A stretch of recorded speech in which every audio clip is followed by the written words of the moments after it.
Comilla Victoria কলেজে মাস্টার্সে ভর্তির online payment সিস্টেমটা আজকে আমি দেখাবো। সো এক এক কলেজের ওয়েবসাইটের লিঙ্ক আলাদা, সেটা গুগল থেকে রিসার্চ করে বের করে নেবেন। আর সেখানের আইডি এবং পাসওয়ার্ডও কিন্তু আলাদা আলাদা। আমি আজকে শুধু কুমিল্লা ভিক্টোরিয়া কলেজেরটা দেখাবো। অনলাইন ফর্ম ফিল আপ করার পর একটা রোল নাম্বার পাওয়া যায়। এখানে লগ ইন করার পর আপনার রোল নাম্বারটা দেবেন অ্যাপ্লাই ফর অ্যাপ্লিকেশন ফর্মে।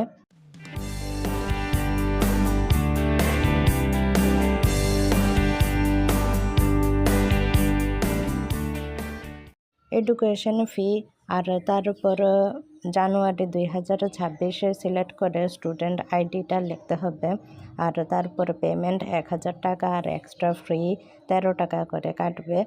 আর পেমেন্ট করা শেষে পেমেন্ট রিসিপ্টটা এখান থেকে ডাউনলোড করা যাবে। Thank you for watching.